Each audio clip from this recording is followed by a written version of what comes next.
नमस्कार दोस्तों, मैं स्वागत करती हूं आप सभी का अपने YouTube चैनल धर्म ज्ञान हिंदी कहानियां पर। और आप सभी से रिक्वेस्ट भी करती हूं कि अगर आपने मेरे चैनल पर पहली बार विजिट किया है तो प्लीज मेरे चैनल को सब्सक्राइब जरूर कर ले। इससे हमें अगली वीडियो बनाने के लिए मोटिवेशन मिलता है। और अगर आपको हमारी कहानियाँ पसंद आती है तो प्लीज वीडियो को लाइक भी कर दिया करें। तो दोस्तों, आपका कीमती समय खराब ना करते हुए शुरू करती हूँ आज की कहानी। सेठ गंगाराम पटेल और बुलाखीदास नाई का नाम तो आपने जरूर सुना होगा। सेठ गंगाराम पटेल को नई नई जगहों पर घूमने और धार्मिक स्थलों की यात्रा करने का बहुत शौक था। वे जब भी कहीं घूमने जाते अपने हुक्का पानी का प्रबंध करने और खाना बनाने के लिए बुलाखी को भी अपने साथ लेकर जाते थे। बुलाखी का परिवार सेठ गंगाराम की दया पर ही पलता था, जिस कारण से कभी कभी ना चाहते हुए भी बुलाखी को सेठ गंगाराम के साथ चलना पड़ता था। बुलाखी दास ने सोचा कि मैं सीधे सीधे तो सेठ जी के साथ चलने के लिए मना नहीं कर पाऊंगा, और इसके लिए उसने एक तरकीब सोच ली। अब की बार जब सेठ गंगाराम ने किसी धार्मिक स्थल पर घूमने का विचार बनाया और बुलाखीदास को अपने साथ चलने के लिए कहा, तो बुलाखीदास ने सेठ जी से कहा कि जजमान, मैं आपके साथ चल तो दूंगा, पर इस बार आपको मेरी एक शर्त माननी होगी। रास्ते में चलते चलते मैं आपसे पहेलियां पूछता हुआ चलूंगा। अगर आप मेरी पहेली का जवाब नहीं दे पाए तो मैं तुरंत घर को वापस लौट आऊंगा। आप मेरी इस शर्त को मंजूर करे तो मैं आपके साथ चलूं। सेठ गंगाराम पटेल बहुत ही ज्ञानी ध्यानी और सुलझे हुए इंसान थे। उन्होंने बुलाखी की शर्त को मंजूर किया और अपनी धार्मिक यात्रा पर निकल पड़े। और चलते चलते दोनों किसी दूसरे नगर में पहुँचे। वहाँ पर वे एक गांव के बाहर बनी हुई सराय पर रुके। सेठ गंगाराम ने बुलाखी को कुछ सिक्के देकर कहा कि तुम बाजार जाकर खाने पीने का सामान ले आओ। आज रात को हम यहीं पर रुकेंगे और कल सुबह अपनी यात्रा पर निकलेंगे। बुलाखी उन सिक्कों को अपनी जेब में डालकर बाजार की तरफ चल दिया। रास्ते में उसने देखा कि एक चौराहे पर बहुत सारे लोगों की भीड़ लगी हुई है। इतने सारे लोगों को इकट्ठा हुआ देख बुलाखी भी उस भीड़ के बीच में जाकर देखने लगा। वहाँ पर उसने जो नजारा देखा तो उसे अपनी आंखों पर विश्वास नहीं हुआ। अब उसके दिमाग में बार बार बस एक ही बात आ रही थी कि मैं वापस जाकर सेठ जी को इस दृश्य के बारे में बताऊंगा, और वो इसके बारे में कुछ नहीं जानते होंगे तो निष्कर्ष ये निकलेगा कि वो इस पहेली को सुलझा नहीं पाएंगे और मुझे घर वापस जाने का बहाना मिल जाएगा। अपने मन में खुश होता हुआ बुलाखी शहर की तरफ आगे बढ़ा और जल्दी जल्दी अपनी जरूरतों का सारा सामान खरीदकर दिन के छिपा छिपी सराय पर पहुंच गया।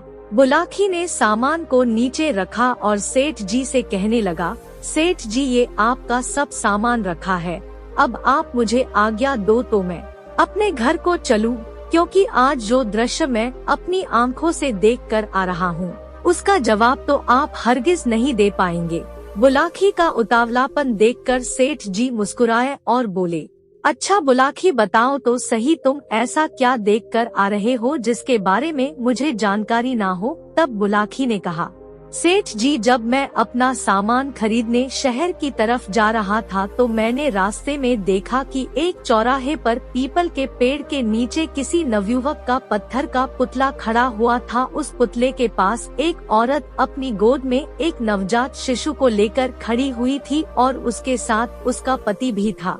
उस औरत के पति ने अपने म्यान में से अपनी तलवार निकाली और उस बच्चे का सर काट दिया, और फिर उन दोनों पति पत्नी ने उस बच्चे के खून से उस पत्थर के पुतले को नहलाया। जैसे ही उस बच्चे का खून उस पुतले पर पड़ा, वैसे ही वह पत्थर का पुतला एक जीता जागता एक सुंदर नौजवान बन गया।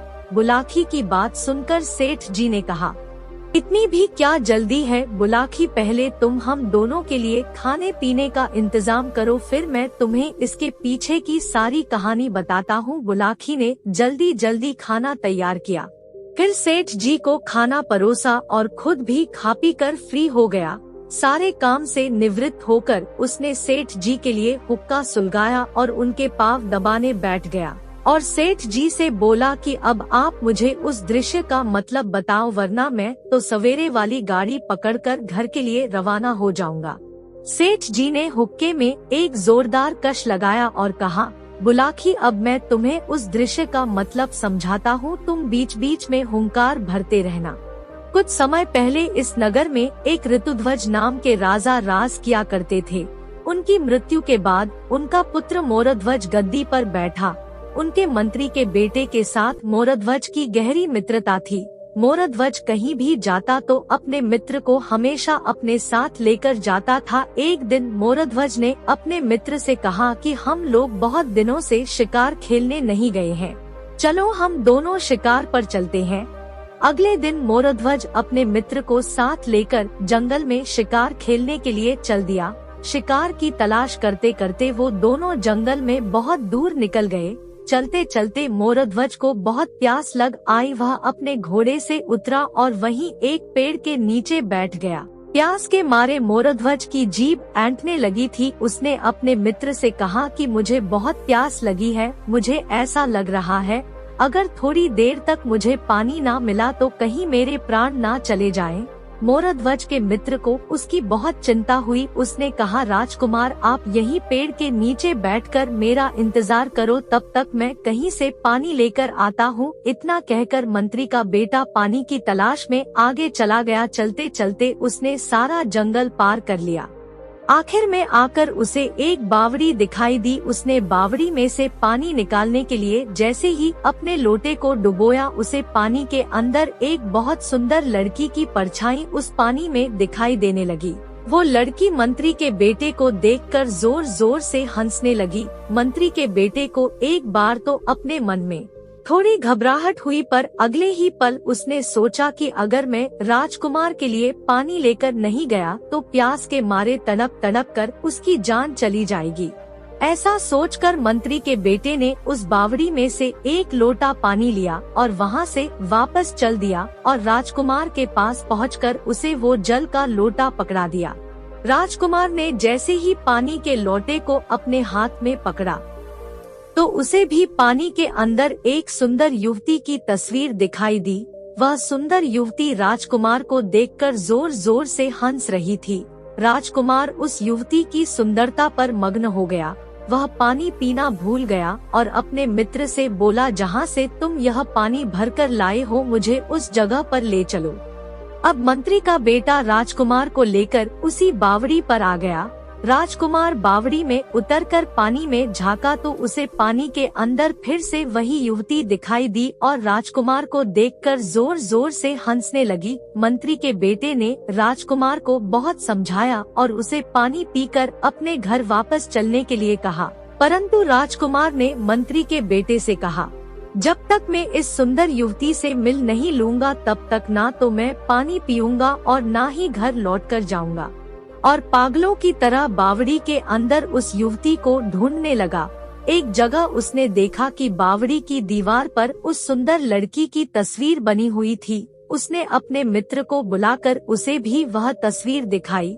राजकुमार उस तस्वीर के सामने बैठकर उसे एकटक निहारने लगा और अपने मित्र से बोला कि तुम इस गांव में जाकर पता करके आओ कि इस बावड़ी को किसने बनाया था और उससे पूछकर आना कि इस बावड़ी की दीवार पर यह किस लड़की की तस्वीर बनी हुई है और मुझे यह लड़की कैसे मिलेगी। मंत्री के बेटे के पास राजकुमार की आज्ञा मानने के अलावा दूसरा कोई रास्ता भी नहीं था। अब वह मंत्री का बेटा बावड़ी से बाहर आकर उस गांव में पहुंच गया जिस गांव के जंगल में वह बावड़ी बनी हुई थी। उस गांव में जाकर वह पूछते पूछते उसी राज मिस्त्री के पास पहुंच गया जिसने उस बावड़ी की दीवार पर उस सुंदर युवती की प्रतिमा को बनाया था। मंत्री के बेटे ने उस राज मिस्त्री से उस युवती के बारे में पूछा तो वह मिस्त्री बोला, यह एक राज की बात है, अगर मैं तुम्हें यह राज बताऊंगा तो मैं पत्थर का बन जाऊंगा। मंत्री के बेटे ने उस राज मिस्त्री से निवेदन किया कि आप तो एक बुजुर्ग व्यक्ति हैं, वैसे भी आपकी मृत्यु का समय नजदीक ही है। अगर आप पत्थर के बन भी गए तो मैं आपके परिवार को 1000 सोने की मुद्राएं दिलवाऊंगा, और अगर आप मुझे यह राज नहीं बताएंगे तो बावड़ी के अंदर बैठा राजकुमार मुझे भी मार डालेगा और आपको भी मार देगा और बाद में उस सुंदर युवती से मिलने की चाहत में स्वयं भी तड़प तड़प कर अपने प्राण त्याग देगा। मंत्री के बेटे की बात को सुनकर वह राज मिस्त्री उसे वह राज बताने को तैयार हो गया और मंत्री के बेटे को समझाकर कहा कि मैं तो तुम्हें यह राज बता रहा हूँ, परंतु तुम इस राज को किसी और को मत बताना, क्योंकि अगर तुम ऐसा करोगे तो तुम भी पत्थर के बन जाओगे। फिर वह राज मिस्त्री बोला कि अब तुम मेरी बात ध्यान से सुनो। बावड़ी की दीवार पर जो सुंदर युवती की प्रतिमा स्थापित है वह एक नाग कन्या है, जो अपने परिवार के साथ उसी बावड़ी में रहती है।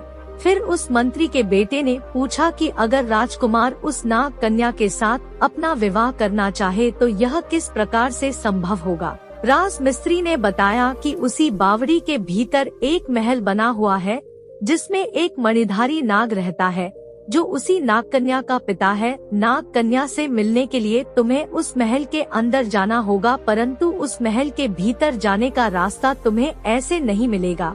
इसके लिए तुम्हें नागराज की उस मणि को हासिल करना होगा। इतनी बात बताते बताते उस राज मिस्त्री के दोनों पैर पत्थर के बन गए।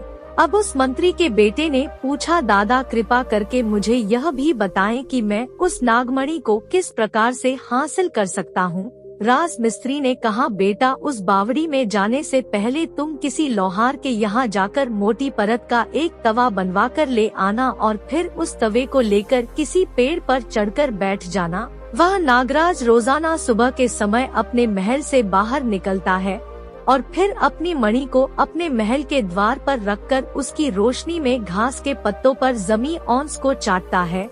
जिस समय वह नागराज अपनी मणि को रखकर थोड़ी दूर निकल जाए तो उसी समय अपने तवे से उस मणि को ढक देना।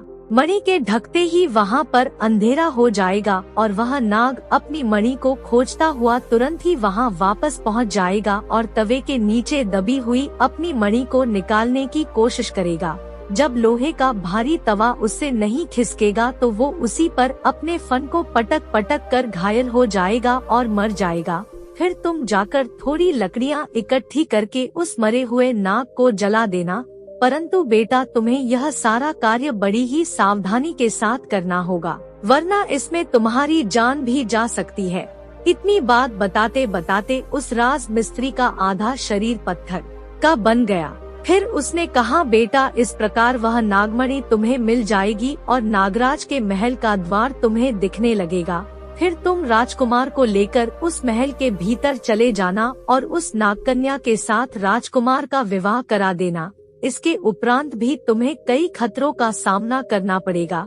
जब तुम उस नागकन्या को लेकर अपने नगर को प्रस्थान करोगे, तब उस नागकन्या का बड़ा भाई छलावा बनकर किसी भी रूप में आकर तुम्हारा रास्ता रोकेगा और तुम्हें मारने की कोशिश करेगा।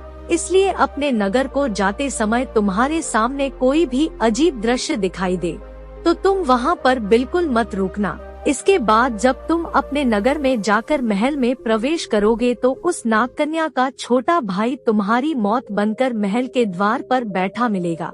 जैसे ही तुम लोग महल में प्रवेश करोगे, महल का द्वार तुम्हारे ऊपर गिरेगा। इस खतरे से बचने के लिए भी तुम्हें पहले से सावधान रहना होगा। इतनी बात बताते बताते राज मिस्त्री का गर्दन तक का शरीर पत्थर का हो गया। आगे उसने कहा, बेटा इससे भी ज्यादा जोखिम तुम्हें अब उठाना पड़ेगा। जिस समय राजकुमार नागकन्या के साथ अपने शयन कक्ष में जाएगा, उस समय तुम्हें राजकुमार के कक्ष में कहीं छुपकर बैठना होगा, क्योंकि रात्रि के ठीक 12 बजे उस नागकन्या की छोटी बहन एक नागिन के रूप में उसके मुंह से बाहर निकलेगी और राजकुमार को डस लेगी। अगर तुमने उस समय उस नागिन को मारकर राजकुमार को बचा लिया तो इसके बाद राजकुमार की जान को कोई खतरा नहीं होगा और वह नागकन्या के साथ सुखपूर्वक अपना जीवन व्यतीत करेगा। इतना कहते ही उस राज मिस्त्री का सारा शरीर पत्थर का बन गया। सारी कहानी को समझकर मंत्री का बेटा उस गांव के एक लोहार के पास गया और उससे एक लोहे का तवा खरीदकर राजकुमार के पास उस बावड़ी में आ गया। राजकुमार ने उसके हाथ में ये लोहे का तवा देखा तो उसने अपने मित्र से पूछ लिया, तुम यह लोहे का तवा किस लिए लाए हो, इसका तुम क्या करोगे? मंत्री के बेटे ने कहा, राजकुमार अगर आप इस सुंदरी के साथ अपना विवाह करना चाहते हैं तो आप मुझे एक वचन दीजिए कि जब तक मैं आपका विवाह इस सुंदर युवती के साथ कराकर आप दोनों को सही सलामत राजमहल तक ना पहुंचा दूं तब तक आप मुझसे कोई भी सवाल नहीं करेंगे। राजकुमार को और क्या चाहिए था, वो तो उस सुंदर कन्या को किसी भी तरह पाना चाहता था। उसने अपने मित्र को वचन दिया कि अब वो उससे कोई भी सवाल नहीं करेगा। उस रात मंत्री का बेटा राजकुमार को अपने साथ लेकर बावड़ी के बाहर ही एक पेड़ पर चढ़कर बैठ गए और सुबह का चौथा पहर हुआ। वह नागराज अपने महल से बाहर निकला और अपनी मणि को महल के द्वार पर रखकर घास के पत्तों के ऊपर जमी औंस की बूंदों को चाटने लगा। मंत्री का बेटा पहले से ही घात लगाए बैठा हुआ था। जैसे ही नागराज मणि से कुछ दूर चला गया, मंत्री के बेटे ने वो तवा ले जाकर मणि के ऊपर रख दिया और झट से पेड़ पर चढ़ गया। मणि को ढकते ही वहाँ पर अंधेरा हो गया और नागराज तुरंत ही अपनी मणि को ढूंढने वापस आ गया। नागराज ने मणि के ऊपर रखे हुए तवे को हटाने की बहुत कोशिश की, परंतु वह अपनी कोशिश में नाकाम रहा और उस तवे के ऊपर अपने फन को पटक पटक कर मर गया। नागराज के मरते ही मंत्री का बेटे ने पेड़ से नीचे उतरकर उस सांप को उठाकर लकड़ियों के ढेर पर रखकर उसे जला दिया। फिर तवे को हटाकर उसके नीचे से मणि को निकाल लिया। मणि को हाथ में लेते ही उसे नागराज के महल का द्वार दिखाई देने लगा। अब उसने राजकुमार का हाथ पकड़ा और उस महल में प्रवेश किया। उन दोनों ने महल के अंदर जाकर देखा तो सामने वही सुंदरी खड़ी थी जिसकी प्रतिमा बावड़ी की दीवार पर बनी हुई थी। राजकुमार ने जब उस नागकन्या को अपने सामने खड़ा हुआ देखा तो वह उसकी खूबसूरती को देखता ही रह गया और वह नागकन्या भी राजकुमार को देखती ही रही। इतने में मंत्री का बेटा बोल पड़ा कि देवी, ये रायगढ़ के राजकुमार है और ये आपके साथ अपना विवाह करना चाहते हैं। क्या आप इनके साथ अपना विवाह करना चाहेंगी? नागकन्या भी राजकुमार के रूप पर मोहित हो गई थी। उसने भी बेझिझक होकर हाँ कर दी। मंत्री के बेटे ने वहीं पर उन दोनों का विवाह संपन्न कराया और उन दोनों को अपने साथ लेकर अपने नगर की ओर चल दिया। अब उसे राज मिस्त्री की कही हुई बात याद आई और उसने राजकुमार से कहा, राजकुमार चलिए आज हम दोनों आपस में एक शर्त लगाते हैं कि हम दोनों में से राजमहल में कौन सबसे पहले पहुंचेगा। आप रानी को लेकर महल में पहले दाखिल होंगे या मैं पहले महल में पहुंचकर आप दोनों के आने की सूचना दे दूंगा। अपने मित्र की बात सुनकर राजकुमार हंसने लगा और नागकन्या को घोड़े पर संभलकर बैठने की चेतावनी दी और मंत्री के बेटे से कहा, चलो दोस्त, मुझे तुम्हारी शर्त मंजूर है। इसके बाद उन दोनों ने अपने अपने घोड़ों को हवा के वेग से दौड़ाना शुरू किया और कुछ ही घंटों के सफर के बाद अपने नगर में पहुंच गए। मंत्री के बेटे ने नागकन्या के बड़े भाई से राजकुमार की जान बचाने के लिए ऐसी शर्त रखी थी। राजमिस्त्री के बताए अनुसार नागकन्या का भाई एक विशाल पेड़ के रूप में उसी रास्ते के किनारे पर खड़ा था और उसकी बराबर से गुजरते ही राजकुमार और मंत्री के बेटे के ऊपर गिरने वाला था, परंतु मंत्री के बेटे की चालाकी और सूझबूझ के सामने वह कुछ नहीं कर पाया। वह पेड़ उन दोनों को मारने के लिए गिरा तो जरूर था, परंतु तब तक वे दोनों घुड़सवार काफी आगे निकल चुके थे। इस प्रकार मंत्री के बेटे ने एक जगह से तो राजकुमार की जान बचा ली, परंतु अब भी दो कठिन चुनौतियों का सामना करना अभी बाकी था। जब वे दोनों अपने नगर में पहुंच गए और महल से कुछ ही दूरी पर रह गए तो मंत्री के बेटे ने राजकुमार को महल से बाहर ही रोककर कहा, मित्र आप यहीं पर रुको, मैं आपके और रानी के आने की सूचना महल में देकर आता हूँ, क्योंकि रानी तो पहली बार अपने ससुराल की दहलीज में प्रवेश करेंगी, इसलिए मैं चाहता हूँ कि रानी का स्वागत भव्य तरीके से किया जाए। राजकुमार अपने मित्र की बात सुनकर बहुत खुश हुआ और नागकन्या के साथ महल के बाहर ही ठहर गया और मंत्री का बेटा यह सूचना लेकर राजमाता के पास गया। उसने राजमाता से कहकर महल के मुख्य द्वार के आगे एक और फूलों का द्वार सजवा दिया और फिर शाही अंदाज में राजकुमार और नागकन्या को स्वागत के साथ महल में ले जाया गया।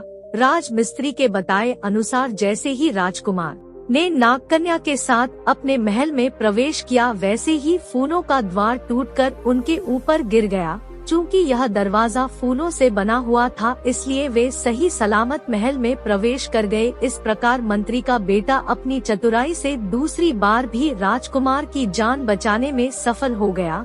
अब उसके सामने तीसरी और आखिरी चुनौती बची थी।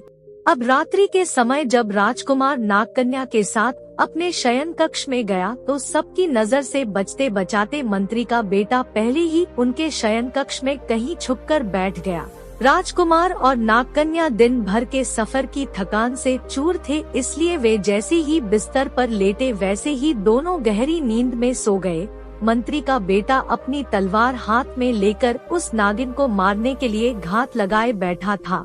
जब रात्रि के ठीक 12 बज गए तब वह नागिन फुंकार भरती हुई नागकन्या के मुंह से बाहर निकली और जैसे ही राजकुमार को डसने के लिए उसकी तरफ बढ़ी वैसे ही मंत्री के बेटे ने उस नागिन के कई टुकड़े कर डाले। अब उसने नागकन्या की बहन से भी राजकुमार की जान बचाकर तीसरी चुनौती को भी मात दे दी थी। अब राजकुमार की जान को किसी भी प्रकार से कोई खतरा नहीं था। मंत्री का बेटा अपने मन में खुश होकर राजकुमार के शयन कक्ष से बाहर निकला तो राजमाता की नजर उस पर पड़ गई। उसके हाथ में खून से सनी तलवार को देखकर राजमाता ने सोचा कि इसने अवश्य ही राजकुमार को मार डाला है। ये देखकर राजमाता रोती हुई मंत्री के बेटे को कोसने लगी और उसका हाथ पकड़कर राजकुमार के कक्ष में ले गई।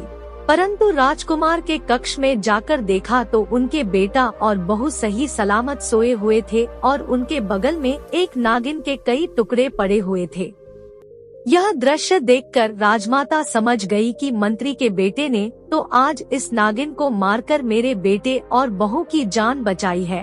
उन्होंने मंत्री के बेटे से माफी मांगी और उससे पूछा कि राजकुमार के कक्ष में कोई नागिन घुस आई है, इस बात का तुम्हें कैसे पता चला? राजमाता की बात सुनकर मंत्री का बेटा चुप रहा। उसने राजमाता को कोई जवाब नहीं दिया क्योंकि वह जानता था कि इस भेद को बताते ही वह एक पत्थर के पुतले में परिवर्तित हो जाएगा। परंतु उसके चुप रहने पर राजमाता को उस पर किसी षड्यंत्र रचने की शंका हुई। उन्होंने मंत्री के बेटे से फिर से पूछा। राजमाता की आवाज को सुनकर राजकुमार और वह नागकन्या भी अपनी नींद से जाग गए और अपने पास नागिन को मरा हुआ देखकर राजकुमार को भी इस बात को जानने की जिज्ञासा हुई। नागकन्या तो इस राज को अच्छे से जानती थी परंतु वह भी पत्थर बनने के डर से किसी को कुछ नहीं बता सकती थी।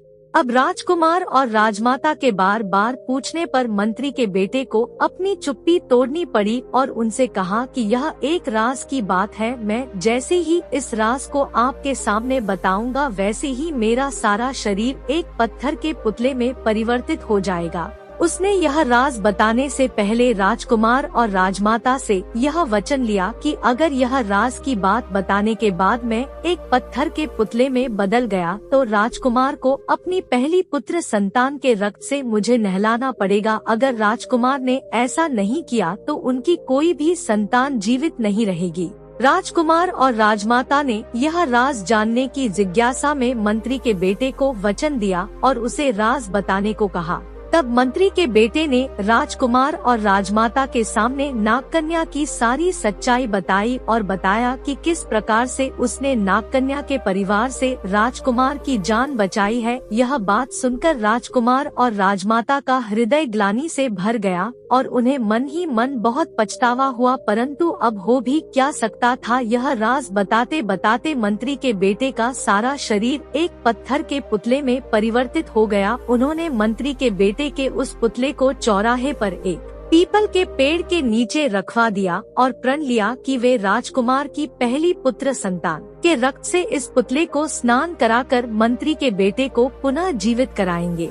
और जब राजकुमार के यहाँ पहले पुत्र का जन्म हुआ तब राजमाता ने मंत्री के बेटे को दिए हुए वचन को निभाने के लिए राजकुमार और नागकन्या को उस पत्थर के पुतले के पास भेजा था। इसके बाद का दृश्य तो तुम अपनी आंखों से देखकर ही आए थे। यह वही दृश्य था। बुलाखी सेठ गंगाराम ने अपने हुक्के को गुड़गुड़ाते हुए कहा, मुझे लगता है कि उस दृश्य को देखकर तुम्हारे मन में जो सवाल उठ रहा था तुम्हें उसका जवाब मिल गया होगा। चलो अब सो जाओ, रात बहुत हो गई है और हमें सवेरे जल्दी उठकर अपने आगे के सफर पर निकलना है।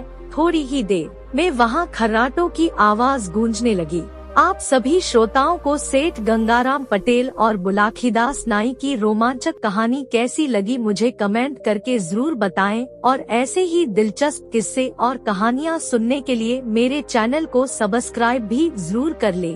अपना कीमती समय देने के लिए आप सभी का बहुत बहुत धन्यवाद। मिलती हूँ ऐसी ही एक और नई कहानी के साथ, तब तक के लिए आप सभी को मेरा नमस्कार।